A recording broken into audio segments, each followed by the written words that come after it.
You're listening to the Business of Pharmacy podcast with me, your host, Mike Kelzer. Tony, for those that haven't come across you online, introduce yourself and tell our listeners what we're talking about today. I'm Tony Willoughby. I'm founder and CEO of Stellus Rx. I'm a pharmacist by training. Been practicing for a lot of years now and have grown up in different strategic operations roles across my career. And about 7 years ago, I decided I really wanted to focus on how to change the patient journey that I felt was being mismanaged.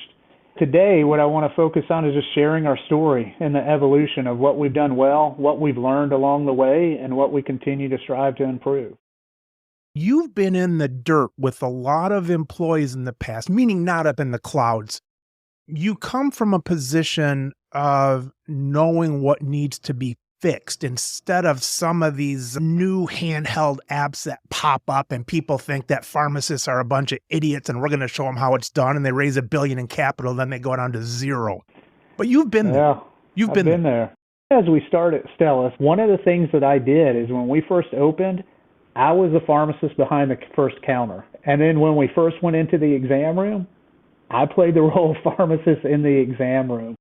When we packaged our first patient, they don't let me do that anymore because I'm not any good at it, but I packaged some of the first patients because there's an authenticity, Mike, that's really important. This conversation is not a prepped confidence monitor conversation. I always think to show up authentic for a patient, for a stakeholder is really important, and it's hard to show up authentic if you're 180 degrees away from what's actually happening. And so that's always been really important to me. And I think sometimes as a business founder, you spend a lot of time thinking, what if I would have started earlier? And then I go, no, there's a right time for everything, because all those experiences is what shaped the purpose of what the journey that Stellus is on. Tony, I know you've got some standing pharmacies. I think you do some things at a distance. What's your percentage basically of each of those? We have 2 core products. So let me start there and then I'll get to that. So one product that we have is the medication adherence monitoring service. We work with medical groups that are in risk contracts, and we ingest claims data and Medicare Stars reporting data. And then we scale the primary care clinic, the risk-bearing medical group, by reaching out to patients that help discover what's causing the gap in adherence and close that gap. In that product, we're not dispensing. Our other product is our Engage product. This is where we work alongside the physician to co-manage the patient with chronic disease states. We do dispense in that model, and we have retail locations that are the service locations for those clinics, and then we have a central fill from a scaling mechanism to help back office some of the work for those smaller retail locations. And then those locations are the point of sale, if you will, either through pickup or we do a lot of courier work as well. On the side of your business that you're filling, how far do you do that? As we speak today, that's in Texas and Oklahoma. As we grow, we'll expand that. Up until last year, we were a captive service, if you will, where we were supporting one primary large ACO medical group. After we had performed, we had done a proof of concept with another medical group within the state. We recreated the same results, did really well, had a lot of folks say, you might consider expanding this. And that's when we rebranded and started moving out nationally. And we started with our adherence product because it's simpler to scale and it's less change management for the physician groups. And then a fast follow is our Engage product. Today, again, that's Texas, Oklahoma. Over the next 6 to 8 months, we'll probably be in about 30 states and continuing to grow. Tony, revenue split. What percent of revenue are you in the first part of your business versus the other side of your business, the second part, roughly? Yeah, from a services revenue, it's probably 70-30, product 1 versus product 2. once you add dispensing in that, because of the unit economics of the dispensing, that changes that mix. We see ourselves as a tech-enabled service business with dispensing as a component of one of those services. We have the ability, you mentioned this earlier in your lead-in, we have the ability with the products where we could be a SaaS-based entity. I just don't think SaaS-based groups are the answer right now, because we continue to put SaaS-based point solutions in the marketplace, and they don't perform the same way they perform when the service is provided along with the tech. So I think that is a path. It was a frothy market for quite some time for those applications, but right now we think of ourselves as a value-based care services business that uses tech to enable the patient experience and scale. Yeah, and just for any listeners that are less informed than I am, I doubt it, but just in case. So the SaaS is the online program, and you can do it from the computer and your handheld and things like that. And what I was referencing early, Tony, as you and I nodded in agreement, is there's these companies now, you'll see them, and they'll have a handheld app that will be something like delivery or something that your local pharmacy's doing. And they've got like $1 billion in funding. And some of them then just flop. And it just amazes me. I think that these investors come in and they think we're all out of Mayberry or something without being part of the business. And even as you're saying, Tony, deeper into the relationships, it falls apart. Yeah, I think what you saw in a lot of those spaces is there just wasn't a full understanding of the pharmacy business by the marketplace. The pharmacy business has not been one fast to iterate, most definitely. The unit economics on the traditional, what I'll call count, stick, lick, and pour, has been degrading for years. And so folks are looking how to go drive top-line revenue and capture market share without a clear understanding of the economics below. What has been really important to us is how do we use technology to gain intimacy at scale? How do you scale relationships? Because ultimately, what drives patients' decisions or behaviors or changes in how they approach their health, or what makes them their own superhero because they feel like they've got the answers that they need, is trust, right? And trust is built over time through a one-to-one relationship. It's not a 1-800 dial a pharmacist or log into a pharmacist or chat a pharmacist or a technician, right? It's got to be more longitudinal in nature. And so that's where we've tried to differentiate at Stellus, is on the patient experience, and then measure ourselves with outcomes. Being a captive service for 5 or 6 years of our existence, we were able to build a lot of story. And story is what humans run on, right? We were able to create success stories, compendiums of success stories of patients having a better experience, a better quality of life, clinical improvement, and ultimately total cost of care improvement. Because if your employer is spending less on your health care, they can pay the employee more. If the patient's spending less on their health care, they're happier because they're spending less and they've got dollars to invest in other parts of wellness or total health, right? And so I just think a lot of the early pioneers, and kudos to them for taking value attempts out there. So I don't critique that. I just think obviously we feel there's a better way to use technology to enable relationship compared to some of what the early digital marketplace attempts have been. Whenever you hear of mail order, I know that's a small part of your business and you do it in order to keep the relationships going. But the old answers that pharmacists gave of mail order's terrible because you can't do this and this, which you can in a store. But unfortunately, that gets to be a little bit like Blockbuster's method of saying people love it this way. But it seems what you've done, Tony, is you've put to bed that easy excuse to say we're in person and online stuff is no good. You've molded that together so you're not throwing out the baby with the bathwater. Yeah, a couple thoughts that brings to mind. One, I wouldn't classify us as mail order because we deliver to our patients versus carrier mailing to patients. Tony, but will that change though when you're in 30 states? Not necessarily. We'll expand our retail footprint as well as we go, and we've networked with the right partners so we can courier to I two gotcha. places. I Yeah. gotcha. Very good.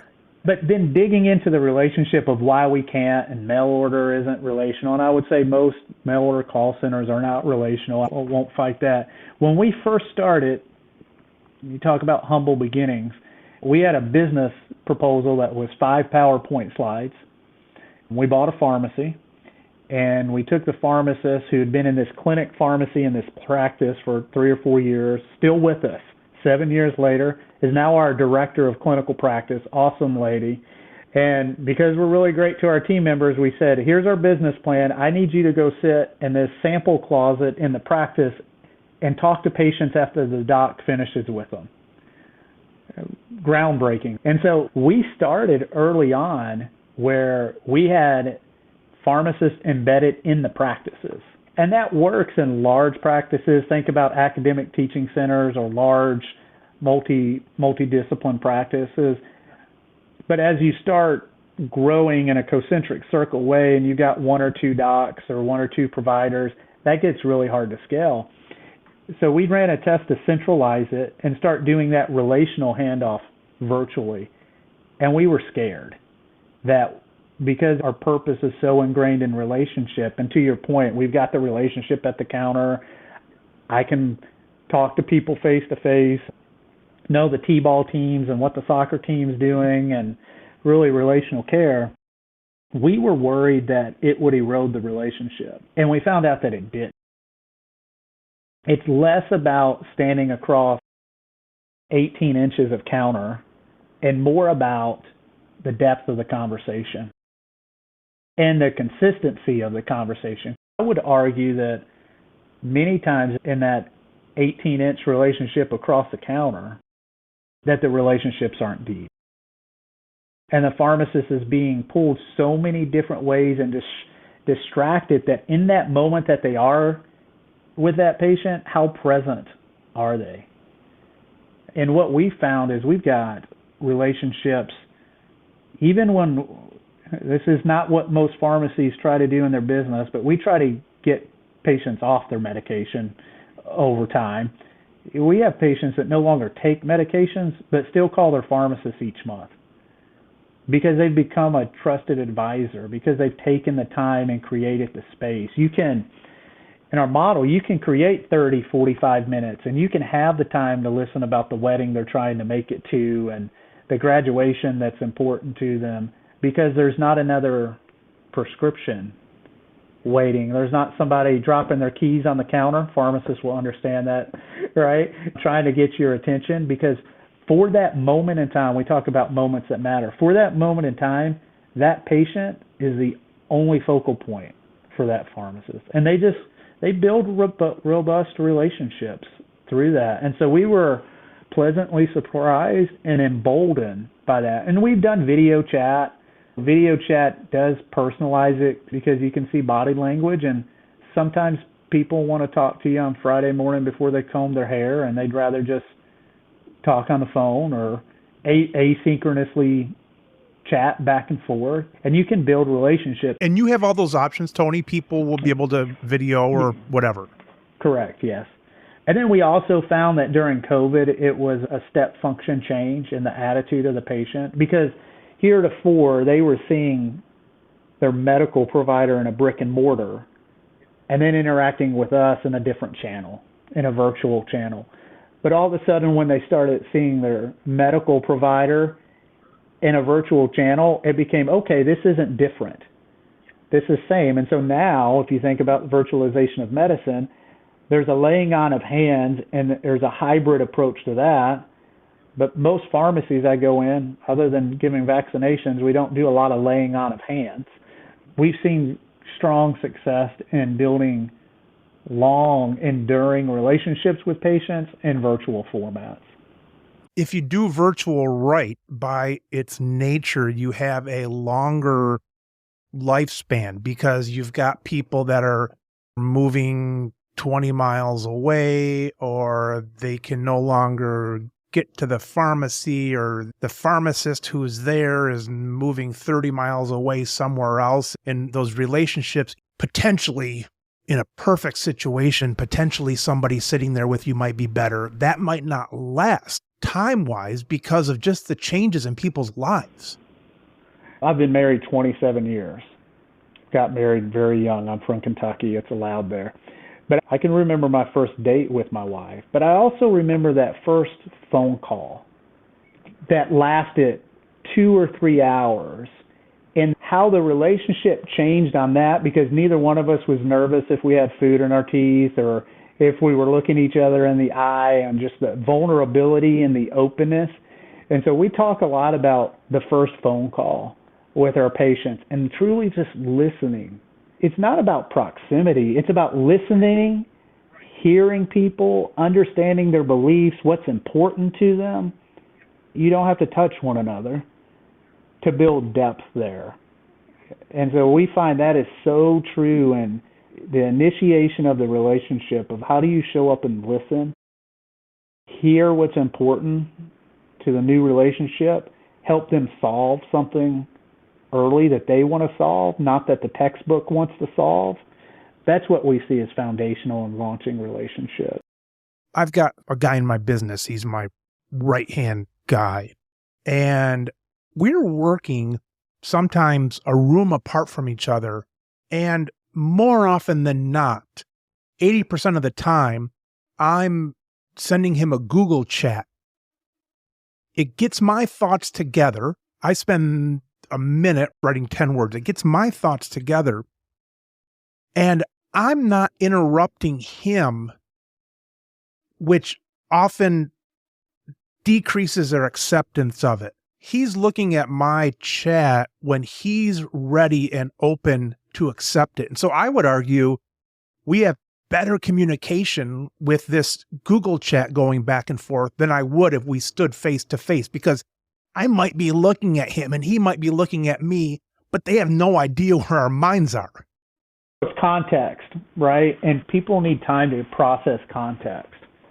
And so we find that our initial conversation, we do some pre-work before our initial conversation to allow context to build. All of our teams are fully integrated into the EMR of the practices that they serve. So before we reach out to patients, we're going and looking at the patient's history and background, because we want to show up and make the patient feel known. You know how frustrated you get when you go to the physician's office and you're filling out the same paperwork all the time. You spend 90% of your appointments repeating the past history that you've already repeated to somebody else versus getting to the new thing you want to discuss. So we spend a lot of energy on preparing before the initial consult to get context. Then we have that. And then there is, some people do really well with asynchronous chat to continue the communication, because some folks, that's how they process best. They want a moment, and that's not in judgment of processing speed. It's just we do better sometimes when we have a second to be thoughtful. So if you think about the typical patient experience when you go to the doctor, if you're a chronic condition patient, diabetic patient, hypertension, you're a little anxious before you go because you may be getting updated labs, something new is bothering you. You get to the practice 30 minutes before, you get roomed maybe within 10 to 20 minutes, and then the MA asks you some questions, and then the physician comes in, and you may have 15 minutes with that physician, asking you a few questions, validating what the MA did, some laying on of hands, and then in about the last 90 seconds of the appointment, here's the plan. Here's what we're going to agree to do. And for those patients, it usually includes changes in medications or new medication. And invariably, the last question that the physician will ask is, do you have any questions? And my hypothesis is 90-odd% of patients say no. They can't process. I can't process.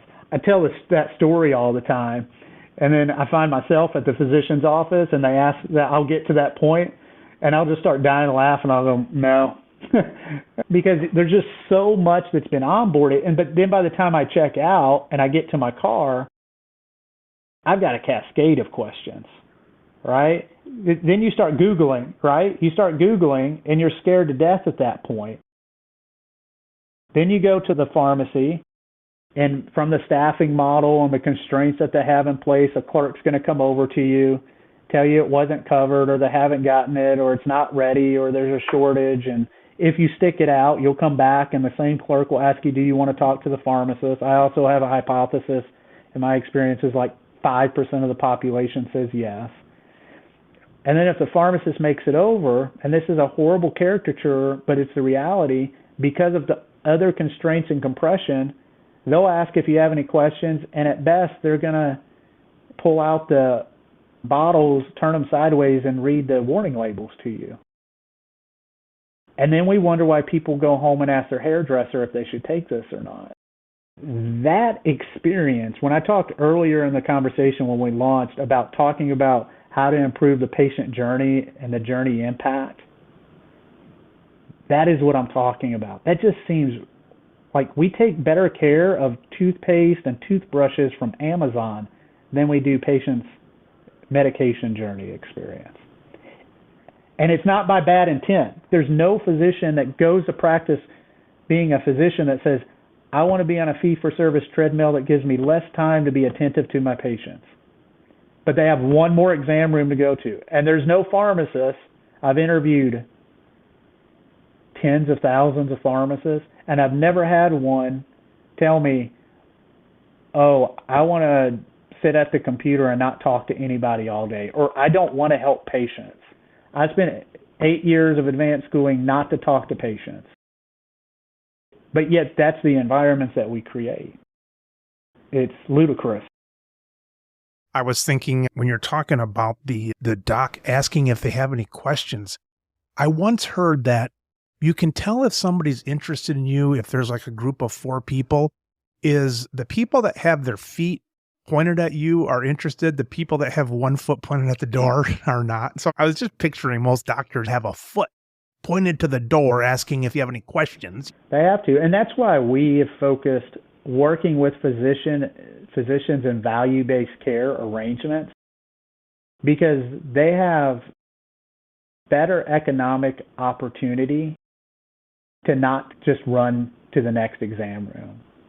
The fee-for-service volume treadmill is diverted into a total care environment and that payment structure. It's the payment structure that gave me hope and what drove me to leave a role I thoroughly enjoyed before starting Stellus. There wasn't an economic model for pharmacy then when we started, but here's some foundational components that could create an economic model for a different way to approach pharmacy and medicine.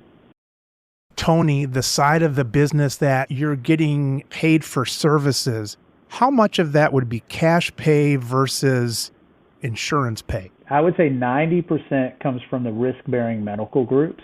So it's from the group, so they might get an insurance payment, but the part you're doing is you're like siphoning some of that payment off from them. So you're not billing the insurance directly, but they're giving you money, and the reason they have money to give you is because they've billed an insurance for it. Yeah, so as a captive service, we would go to the payers because I was both representing the medical group and the service. And so we saw those as holistically. And so in that phase, I would say it was coming from the insurance. As we started to scale, the pivot that I made is the payers are all aware of us. We've got good relationships with the health plans.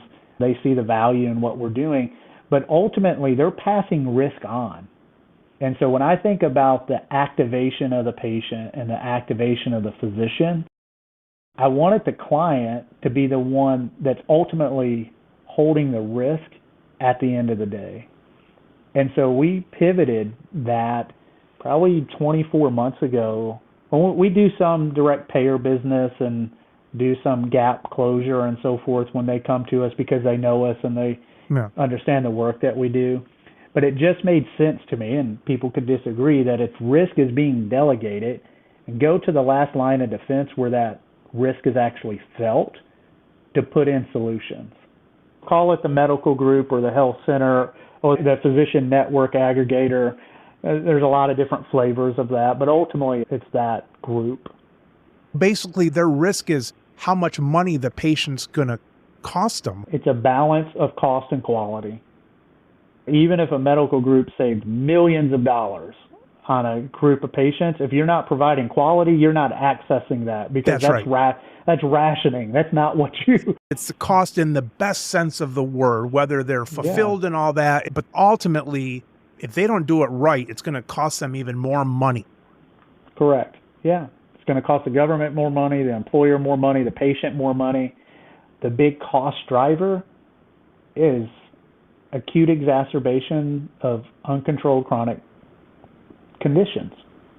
We believe that medication is a cost-effective way to provide cover as patients engage in empowered behavior. Some medications are long-term, but a lot of medications can be used mid-term to give patients a sense of accomplishment within their disease status and start changing behaviors and seeing positive reinforcement to those behaviors, and then ultimately use fewer medications. So let me picture this, Tony. There's a physician's office. How many physicians are there, let's say, per pharmacist head? And then tell me again, is that pharmacist at the initial appointment? Are they physically in this group of physicians? The pharmacists work panels of physicians, and they work panels of patients. So once a physician's connected to a pharmacist, that's his or her pharmacist. There's cross-training and cost coverage. And then once a patient is connected to a pharmacist, that's his or her pharmacist. So you create this triad of physician, pharmacist, and patient. And what you get is this trusted advisor, interdisciplinary team, to use an old term, that knows each other, has trust in each other, and it turns into some really beautiful story creation. So those ratios, not to avert the question, Mike, but they vary.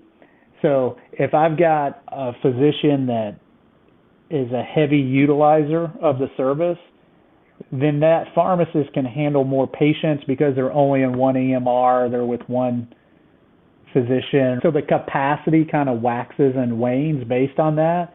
But we have pharmacists that manage upwards of 1,000 to 1,500 patients. Really? Yeah. All our pharmacists are virtual.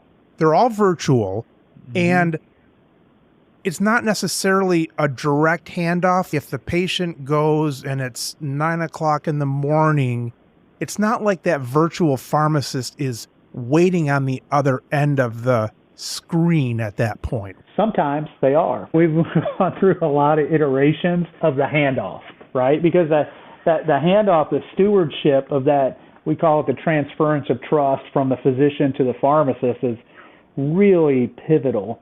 Because you mentioned that earlier. Yeah, we do have some practices that have what we call kiosks, where they'll bring a digital device into the exam room, and if they want to talk to the pharmacist, they'll hit a button and the pharmacist will pop up on screen. Really? Yeah, that's a quick introduction. We're not doing a complete assessment because you would destroy the physician's workflow and the patient's experience at that point. It's a personal handoff, but not necessarily deep, but at least it makes that connection. Or the physician will introduce because they know who their pharmacist is, and then we will get an alert either through a portal message or by receiving prescriptions that will trigger a real-time outreach to the patient, either via text or phone call, etc. That sets up a connection point based on the patient's availability to meet that patient where they're at to do our first relationship building activities. So not only does the patient have the same doctor and pharmacist, but the doctor usually works with a specific pharmacist? Yes. Oh, that's cool. Yeah. So that's where you really build trust, because now the pharmacist is learning the physician's tendencies. What's their standards of care? What do they start with their new diabetics? They're getting to know each other, right? And we all have our tendencies and what we react positively to and what we don't. And so it's like any relationship. And sometimes there's some grinding of relationships, and we find that later on those become the strongest relationships because they've gone through some adversity or suffering together. And so that triad is one of the core things that we haven't seen done exactly the way we do it in the marketplace, and we think that makes a tremendous difference in the outcomes that we see. Almost all the people I've talked to, even if the pharmacist relationship is strong, I haven't come across, or at least I haven't asked the right questions of having that triad going on. Yeah, we see healthcare as a we thing, not an us and them. How many times I've worked in pharmacies my whole life that patient comes in, they're waiting for a refill, and the pharmacist goes, man, I've tried to get a hold of the doctor a bunch. It's their problem. Or how many times has the physician said, I've gotten 14 requests on this, I've sent it, it must just be getting lost. Both have purity of intent, but it creates an us and them, and the poor human that's in the vice grip of that is the one that should be getting all of our we attention, if you will, the patient.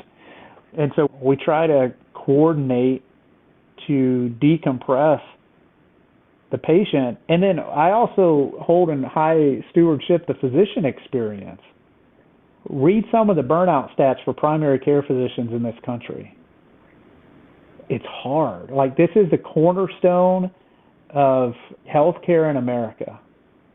There was a study that came out last year, and I'm mad at myself for not remembering the Academy of Science, that said people live longer who have a primary care relationship. Like, the data's there.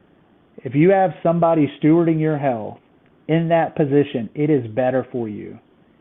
Yet, these women and men have been put on a fee-for-service treadmill with the documentation standards through the roof, and most of them see patients all day and then spend pajama time at night documenting these patients. And so when there's a pharmacist at Acme Pharmacy that wakes up every morning and hits F12 on the keyboard to generate the same refill request, that goes through a whole process on the physician side that creates all kinds of workload. When we first started, we studied that, and we looked at patients on, 3 or more, this was years ago, but 3 or more meds, and they averaged in this one practice 17 refill requests across the year. And each refill request within the practice generated 4 to 5 handoffs.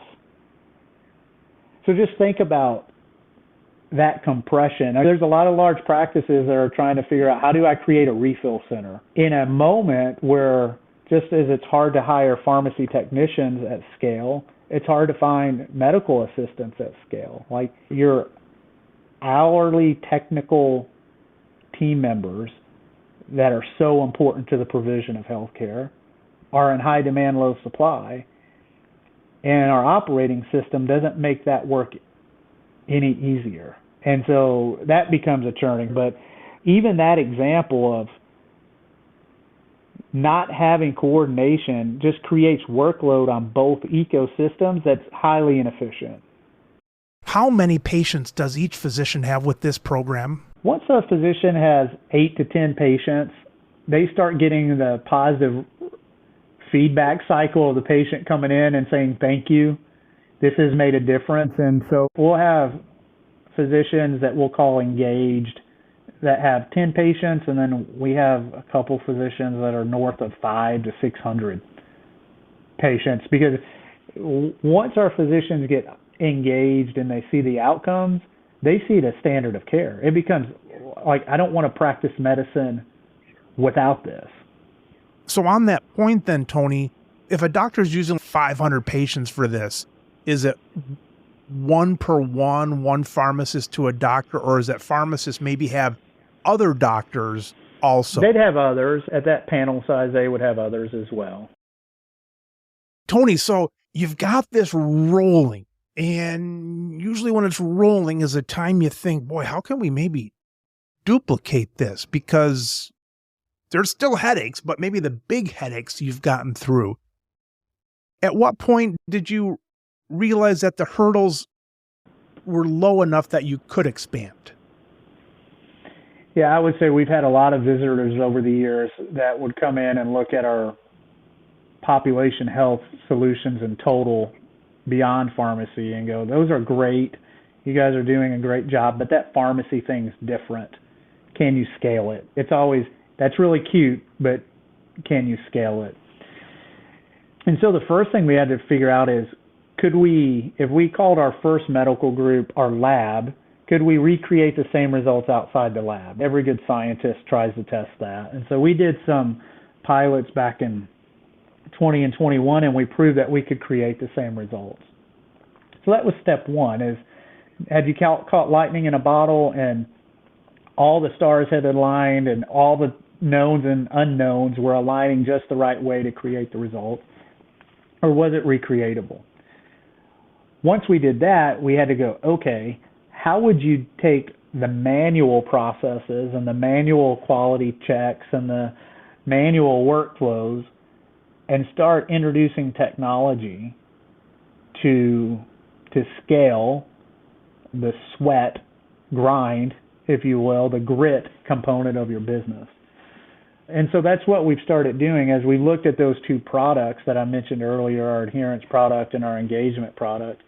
We started first by building our own technology around our adherence product so that we could go have multiple medical groups with multiple payers, with multiple files, with a lot of data ingestion in a scalable way. And then also as we grew that team, that you had workflow processes that were sustainable and predictable. And so that was the first proof that you could do it outside the lab. Second, start building the technology for that tool. The next thing that we had to hurdle is, how do you scale dispensing in what has become a commoditized business? And we broke that last year. We got where it got really hard to hit service delivery times. We did it, but it was through a lot of discretionary effort on behalf of our teams. And so throughout last year and then the first of this year, we launched in partnership, we launched a automated central fill. Here's where you would think about a central fill for a Costco or a Walmart or something. How do you most efficiently, from a cost and quality and compliance standpoint, take things from big bottles to little bottles with a high accuracy rate? So we went through that transition in Q1 of this year, full of learnings like any big technology transition, both for our teams, for our patients, for our physician groups. But right now, my confidence has never been higher about our ability to get the right drug to the right patient at the right time because of that. And so now what a lot of our work is done is, how do we start building version 2 of the workflow technology and the patient experience on both of those products? So where the technology not just touches the pharmacist, but where it touches the patient, to continue to scale intimacy with that patient. Because I need the experience to be for patient 100,000 the same that it was for patient 1. And we've changed, and it used to be you called and you asked for me. And every small pharmacy thinks about that, right? Like when I was at McKesson leading Health Mart, it was a lot of pharmacies didn't want an IVR because they wanted to be different that way. And so we always stress test what's the right experience for our patient and our physicians, and how do we scale that and meet the patients where they're at. So it's just become an iterative process. A lot of our dollars we reinvest, almost all of our dollars we reinvest back into our product and technology to help touch that patient efficiently and effectively. Tony, what is the business structure as far as ownership, as far as investors, that kind of thing? So we're privately held. And what is the ownership? You or There's a small group. a small group? Yeah, of founders that a business. How many? 3. 3. At this point, we haven't taken outside dollars. We've funded the business, bootstrapped the business as we go along. At some point, we'll take on a strategic partner to support the continued scale, but we've been blessed at this point from a performance standpoint to enable us to continue to grow when we invest in the company. Tony, what's your least favorite 5% of your week, your least favorite 2 hours? Oh, yeah, there's some polarity in this. If you looked at my Enneagram, I would be an achiever and a pleaser, right? So when I disappoint or when we disappoint, that's really hard. And the polarity in that, and it's some of the most rewarding and ripe opportunity for learning. So I find myself a lot of times when we disappoint a patient or a physician or a team member and they reach out, like the first 90 seconds of that experience. So if you coalesce, not that we have that many of them, but that first 90 seconds of that experience, the first reaction is to tense up and go, oh man, why did we do that again? But then when you take a breath and know that growth comes through suffering, it becomes part of the best week. I would say those are high tensile moments. I like to create, and so some of the repetitive components can be tasky, but I think your attitude creates the good and the bad. This has become a mission and a purpose, and so I don't necessarily see it as work. It's a vocation, and I love spending time with my teams. I'm a passionate leader, so I can get hyped up sometimes. We do all hands meetings in our company, and every time we do an all hands meeting, we do these town halls weekly, but then we bring everybody together once a quarter in this hybrid, couple hundred team members, and we do panels instead of them just listening to me preach, if you will. We do panels, and last month's panel was students that have become team members, and they did a panel, and I loved what one of them said. We have challenges on a daily basis, but we never have bad days. And I was like, wow, that is really, it's working. You guys get it. Like the culture's there, right? Because that's what you want. If you're not having challenges, you're not trying hard enough. Like when we started this business, there was no infrastructure and no payment mechanism. It was an idea. And we've created a value prop, which has turned into a payment mechanism. And we built a ton of infrastructure and still have a lot more to go. But when you've got a group of humans that take that line of sight, you can really push a creative force. Tony, what's your structure as far as CEO? And then do you have a number of people that you can say, here's this many people that are directly under you and so on? Yeah, we have an executive team, the things you would think of. We have an operations leader and a technology leader and a product leader and legal and finance and people, so 5 to 7. And then we get productized after that point, and then you have your 2 different products and your general operations leadership, and you got a light administrative layer. We're pretty flat just from an efficiency standpoint and a size. And then we arrange, trying to be client-centric, even those operations team, we also align by client groups. So that client has account management and operations that are all lined up to take care of the needs of that group. I don't know if that's unique, but some organizations, they centralize at different cuts in hierarchy. And we've got some central services, and then we quickly get into our products and then quickly get into a client alignment. Tony, what message would you put out for somebody listening to this? And let's say it's a pharmacist, they're hearing this and it's a good feeling they're getting. Do you think there's any life left in this for individual stores, or do you think that people have to start looking at a conglomerate of this to be part of something that has gone this far? Yeah, I always think there's hope. And I think there's some super engaging, creative pharmacy owners out there doing great things that I think of as role models. And so I think the key is having a creator's mindset and being resolute in what you're trying to achieve. And I do think that there's a space. I think if you're trying to solely survive on drug economics, that's really hard. Really hard. But there's a lot of different ways, and our way isn't the only way to be successful in serving your community. And so I wouldn't push back on the ability for a local independent owner operator to survive and thrive. I think that there's less margin for error today than there was 5 years ago, than there was 15, and definitely than 30 years ago. But I think there's a lot of people in the marketplace that are doing creative things, and there needs to be. Consolidation stifles creativity and advancement, right? And so we need competition in the marketplace. We need diversity in the marketplace to continue to push the envelope on what's possible.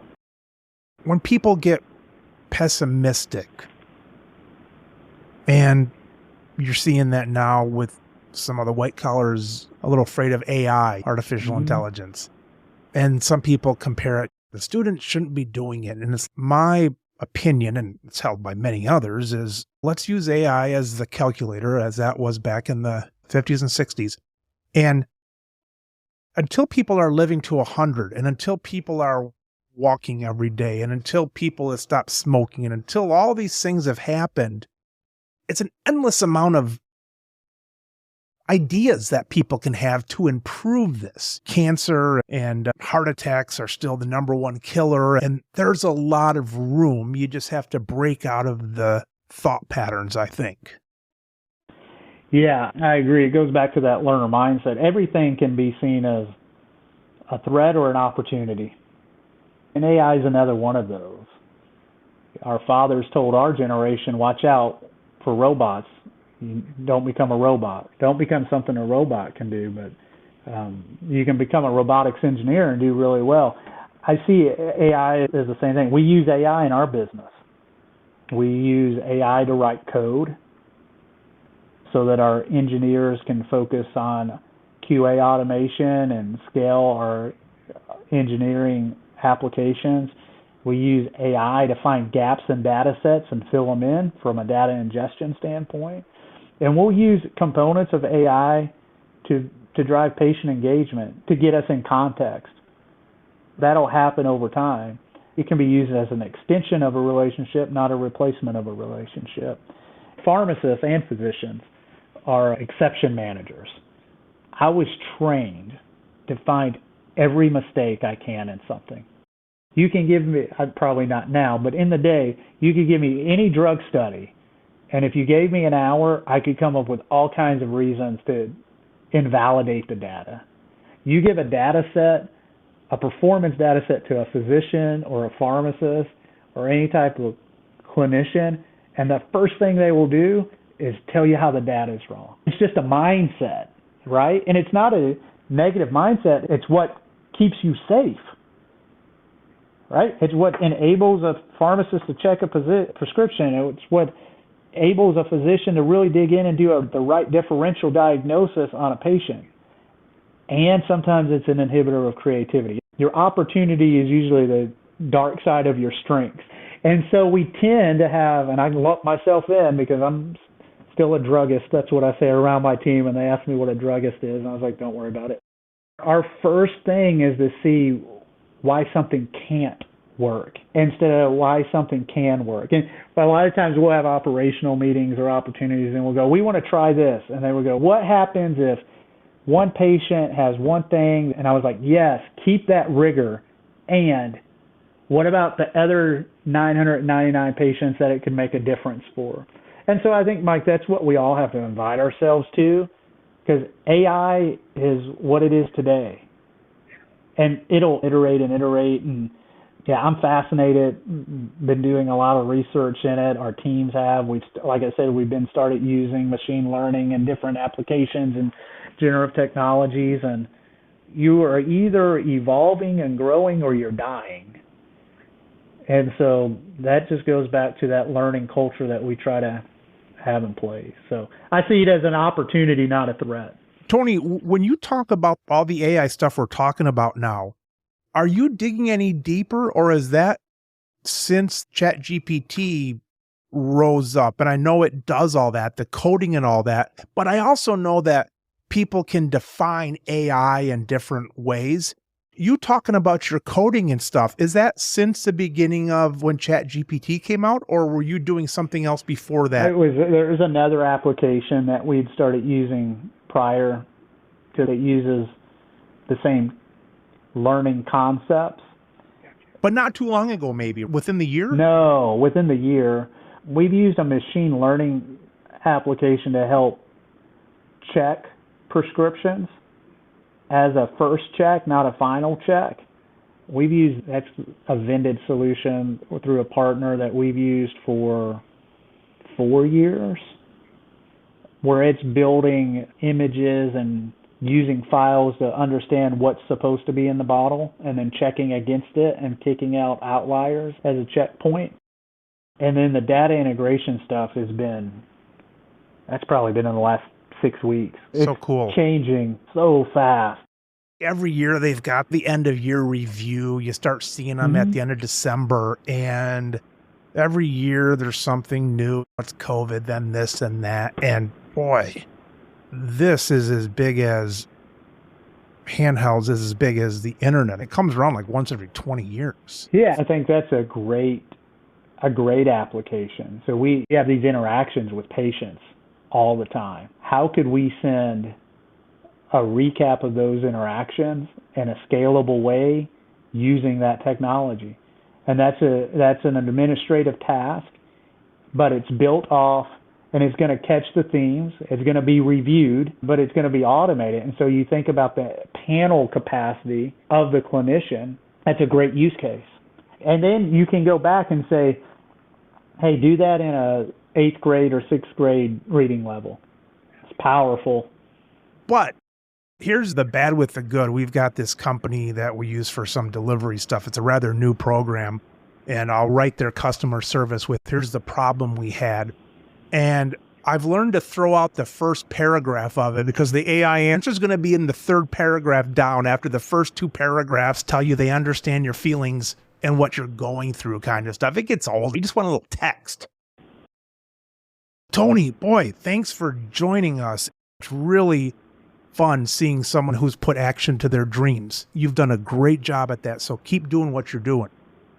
Thanks, Mike. I appreciate the opportunity to share our story, and it's always good to build new relationships and talk to new folks and be able to answer and ask questions and explore together. So thanks for the opportunity today. All right, Tony, we'll keep in touch, and thanks again. Absolutely. Thank you, Mike.